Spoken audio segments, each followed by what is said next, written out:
So thank you so much for your input on that last story, and especially to Claire and our storytelling necklaces. So I want to give a shout out to St. John's College in Cork. They have the biggest amount of patients, and they took me on to train to be a silversmith because I wanted to make a storytelling amulet. And if I bring that as near to the camera as I can, you can see that there's words around the edge, maybe not as clear as you could. And it says Scéalta Lice, Healing Stories. And that stone in the middle is Labradorite.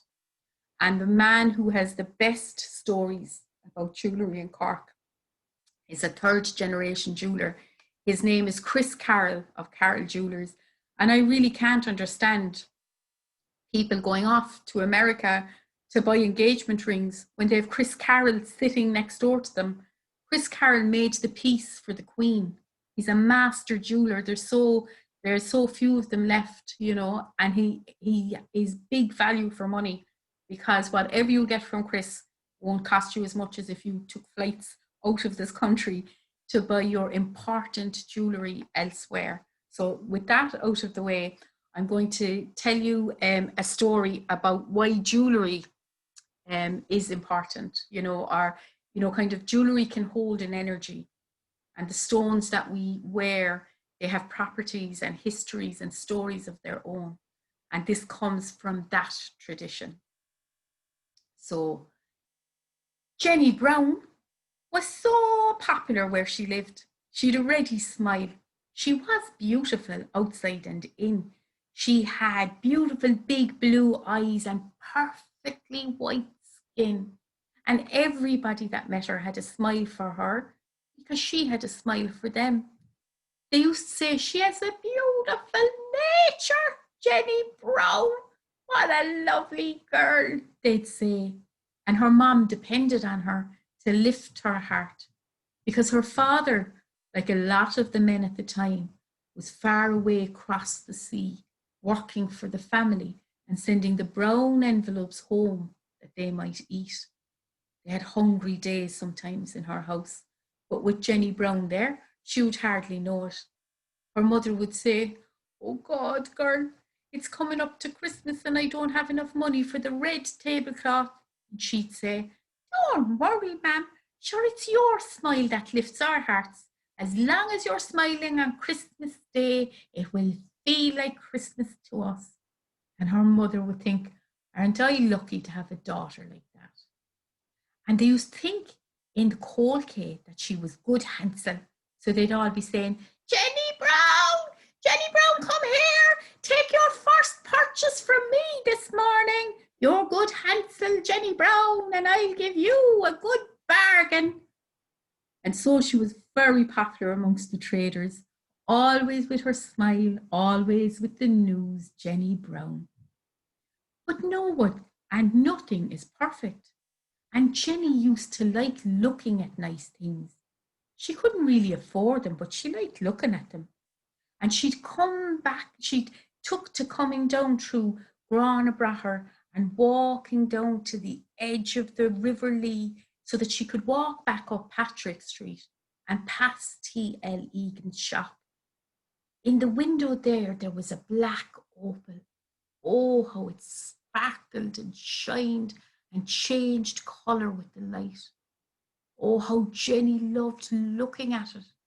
And after a while, she realised that if she lined herself up just this way, if she lined up her reflection in the window, it would look as if she was wearing the little bauble. The people inside the window at T.L. Egan, when they'd see her doing this, they'd think to themselves, "Wouldn't it be great if we could sell that to Jenny Brown? She has the perfect neck for it. It's almost made for her." But Jenny was poor, and it wasn't meant to be that way.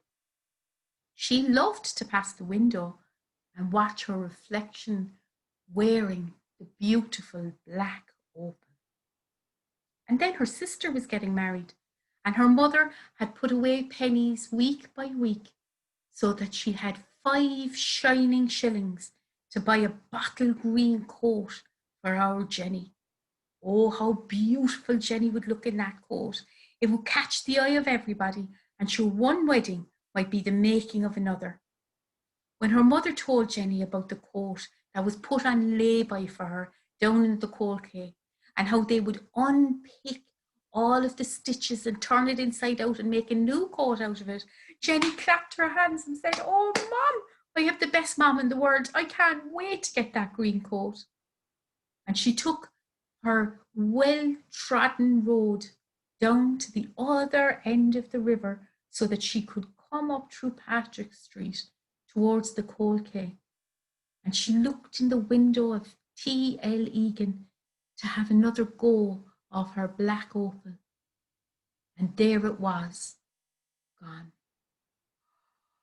Oh, it was as if it had been robbed on her. Her heart went into her boots.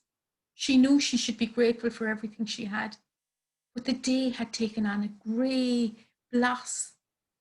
Oh, the black opal was gone. She walked down Patrick Street towards the coal quay, trying to bring the smile back into her heart, back into her eyes, when she saw a trader that she had never seen before in Dawn Square with her goods laid out behind her. "Jenny Brown! Jenny Brown, come here," she said. And Jenny was about to walk past her because she'd never seen her before. But then the woman winked at her and said, "Jenny, look what I have, Jenny." What was that? Was that a flash of a black opal? She couldn't help it. She walked over towards the woman, and then the woman showed it to her again.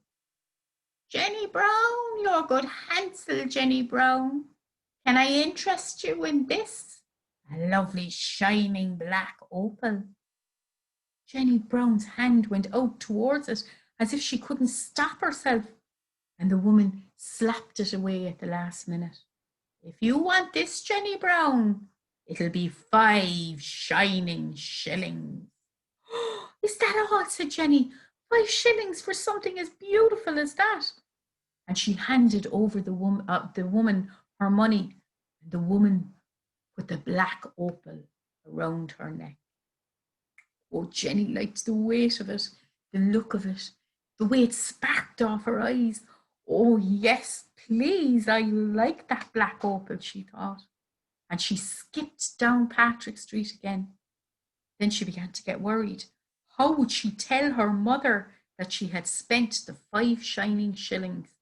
But then she caught sight of herself in Roach's stores with the black opal around her neck, and she thought, sure, her mother will think that she'd gotten a bargain. And then she met an old neighbour, Mrs. Quinn. "Hello, Jenny," said Mrs. Quinn. "How are you?" "Oh, Mrs. Quinn," and she told her story. And then she said, "But Mom is going to kill me over the bottle green coat." "Don't worry about that," she said. "Sure, I know you're a good girl. Here," she says, "I'll give you the 5 shilling note, and you can give it back to me 1 penny at a time until it's paid off. Sure, I knows where you live." And with that, Jenny had enough money to buy the green coat too. Oh, the black opal was doing its work. It was bringing her luck. And off she went down to the coal quay, and she got the green coat. Well, it was like her mother said. She caught the eye of everyone. But in the corner, her mother began to get worried. Things were coming way too easy to her Jenny, and she could see her Jenny changing. She had her eye on a boy, and she used to go to the ceilidh, and she hoped that he would say hello to her, but he was shy. His name was John. John came up one day and he said, "Jenny Brown, I know you're out of my league, but will you go for a dance with me?" And they started walking out. Oh, the black opal was working. Even Johnny could see her now. But then she noticed that Johnny's collar wasn't sometimes white, that his cuffs were a bit frayed, and she decided that she liked somebody else. And then she noticed little things about him, and then she went for somebody else. Then she ended up on her own again. And in the house, where nothing had been important but her mother's ready smile, Now Jenny found fault. For God's sake, ma'am, can't you get a covering for the floor? Painting it indeed, painting concrete. For God's sake, ma'am, you think you could at least have one mat? Or, for God's sake, ma'am, potatoes again. We never have anything but potatoes. And she knew that her mother was struggling for money. She was getting fed up with herself. She was finding fault in herself as well, and her face was getting pinched. The ready smile was gone, and in its place there was a line on her brow, and there was pinch lines at the end of her mouth, and she was losing her bloom. And her mother said, Jenny Brown, we're going to talk to the priest. I'm not happy with your attitude. And Jenny, being fed up with herself, said, do you know what, ma'am? All right. So at 9 o'clock the next morning, they got up. It was a misty morning. They walked out into the mists of Shandon and down Shandon Street. And as they were going down, Jenny felt herself feeling a little bit apprehensive. And when they got to the steps of St. Mary's Church, there was the woman that had sold her the opal with her shawl across her. She said nothing to our Jenny, for she didn't have to say it. She just looked at her. And Jenny turned to her mother and she said, oh, ma'am, I can't go to Mass. And her mother said, no, you won't go to Mass. She said, no, ma'am, I can't go. And she turned and she trudged back up that lonely Shandon Street full of mist. Jenny Brown died with that black opal around her neck. Her mother took it from her neck and put it into a pouch and buried it in a tree. If you stand at the North Chapel and look up Cathedral Road, you'll see the houses on the right and the left with trees in their gardens.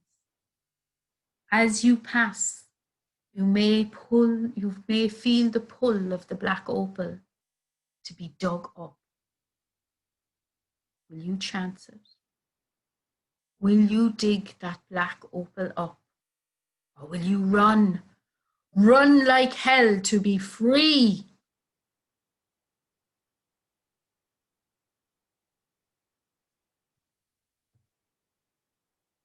So I'm going to unmute everybody. There we go. You can unmute yourselves now. Noreen Lynch, you can unmute yourself now, I promise you. So everybody, just wondering what you thought of that story.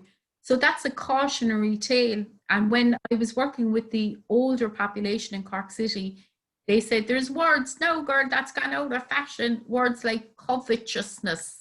What a great word, covetousness. They said, people, we're in a throwaway society where things come easy, throw them away easily, and it's costing our planet, it's costing our oceans, and it's also costing us valuing real stuff, So that's where that story came from. So I'm just wondering what your reaction to the black opal is. Oh, Paddy Regan! Absolutely amazing. Yeah. Brilliant. Amazing, Maria. Oh, thanks, absolutely amazing. The black opal, and like it's a throwback to long ago when people had nothing, and the way I suppose the pishogues and things were to take the look of other people, and it's tying in with the past. And I loved your story as well about Gillen and the Sliabh Luachra music. By God, you took us back there. Yeah. And it reminded me of you were saying the nourishments of the road, and Johnny Leary, the great Gillen Sliabh Luachra musician, told a story about Padraig O'Keefe. Padraig O'Keefe had taught loads of people how to play the fiddle, a great Sliabh Luachra musician. And they were coming home the early hours from a session. And they were coming on the road, and the next thing they smelt oh, it was like frying rashers. You know, the smell of the bacon was, oh, wafting like the bistouad, like I said, under their nose. And he said, we'll battle in here. They're frying rashers. And Patrick said, oh, if you smell meat from that house, one of them must have fallen into the fire.